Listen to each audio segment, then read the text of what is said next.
Alors, on est à la veille des vacances scolaires, vacances d'hiver, c'est la haute saison pour les stations de ski. On va voir ce qu'ils préparent du côté des technologies, car non, je ne crois pas qu'il y existe encore un secteur où le numérique et la tech n'a pas engagé sa transformation. Bonjour Benjamin Blanc. Bonjour, bonjour à tous. Alors, vous êtes le chef de service des pistes de vallée des Bellevilles. C'est donc sur le domaine skiable de Val Thorens. Qu'est-ce qu'il vous reste là à préparer alors qu'on est à la veille de l'arrivée d'un flux de vacanciers qui devrait être important? Bon alors rassurez-vous, la saison se prépare dès le mois de juillet en fait, hein, donc on est prêt et fin prêt.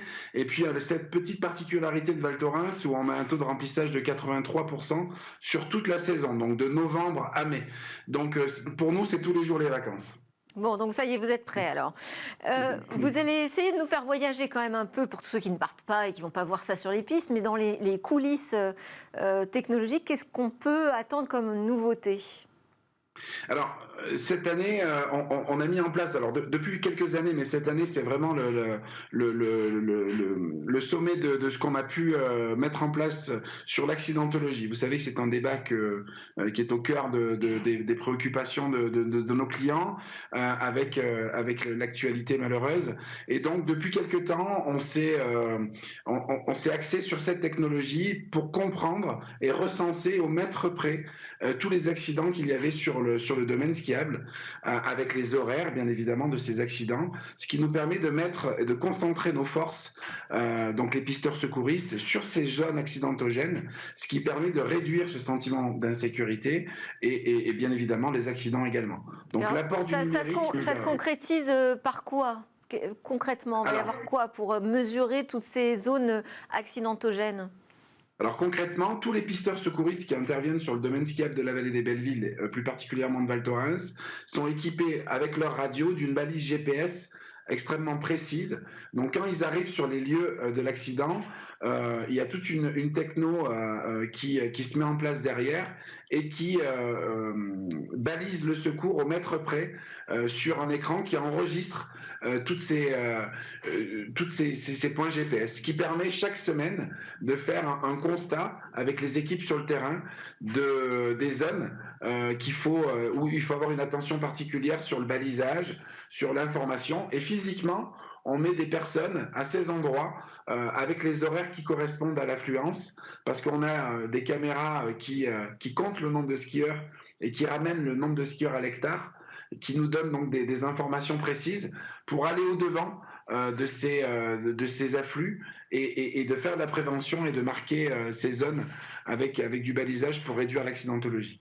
Donc ça, c'est une des motivations majeures et très attendues évidemment du numérique. Est-ce qu'il y en a d'autres, par exemple, qui permettraient de fluidifier le trafic des skieurs? Parce que c'est très encombré pendant les vacances scolaires, hein.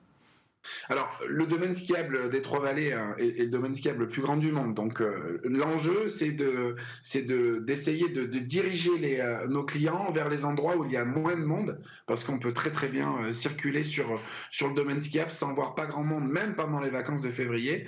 Les gens ont tendance à aller sur les mêmes pistes aux mêmes endroits.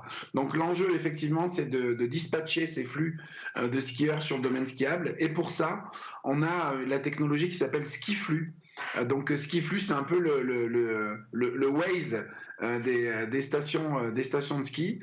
Donc avec ces caméras qui calculent le nombre de personnes à l'hectare en instant T, on arrive à diriger nos clients vers les pistes où il y a le moins de monde avec des écrans, avec des smileys et un curseur qui se déplace suivant la fréquentation des pistes pour inciter nos clients à aller plus sur cette piste ou une autre.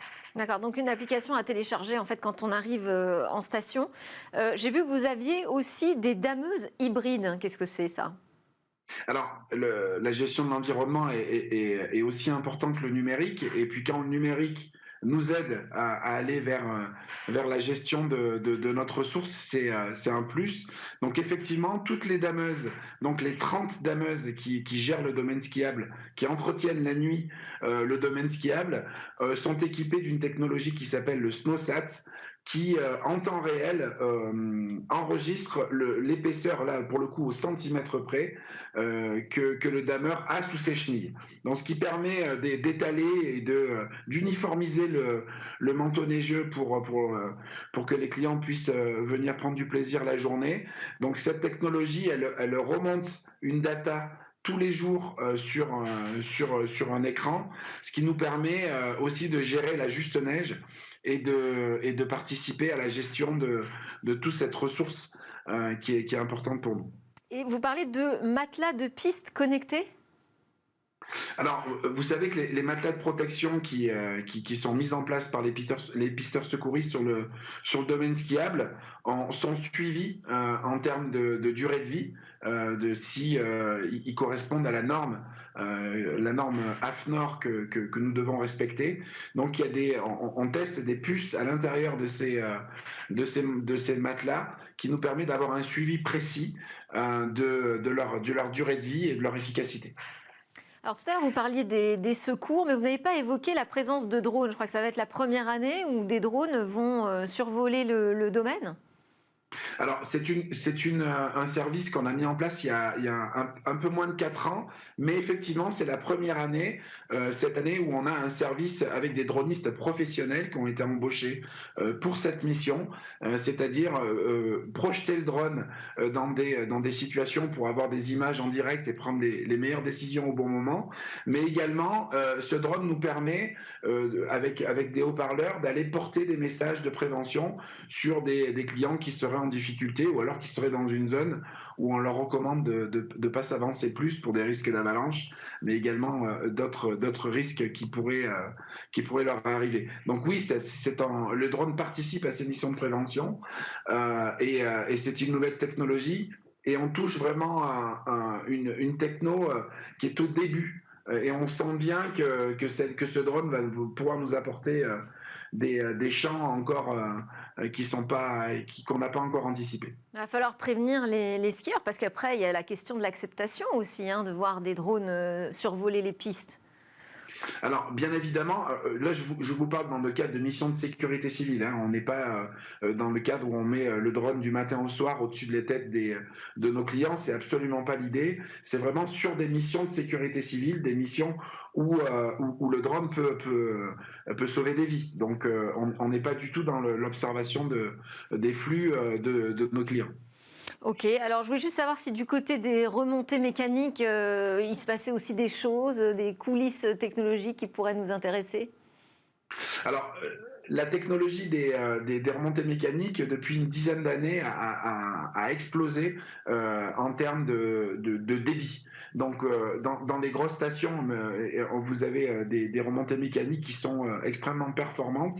Et donc, l'enjeu de la remontée mécanique, c'est avant tout de monter les gens le plus vite possible sans faire de file d'attente et dans des situations de confort acceptables. Et donc, du coup, depuis une dizaine d'années, les remontées mécaniques ont rempli ces contrats-là. Donc, c'est vraiment plus un sujet. Après, on est plus sur la gestion de l'environnement, c'est-à-dire des remontées mécaniques qui ont le moins d'impact possible en termes de consommation électrique, en termes de construction, de débit. Donc, ça nous permet, avant, il nous fallait 3-4 remontées mécaniques pour que les flux puissent être acceptés. Aujourd'hui, une seule remontée mécanique très performante remplace 2 ou 3 remontées mécaniques. Donc on est vraiment sur ces enjeux-là. Bien, merci beaucoup. Je pense que là, ceux qui vont partir skier, ils skieront plus intelligemment, peut-être avec toutes les informations que vous nous avez livrées. Merci Benjamin Blanc, chef du service des pistes de Vallée des Belleville, domaine de Val Thorens. C'est l'heure de notre débrief dans Smart Tech. On va parler de l'actu tech de la semaine.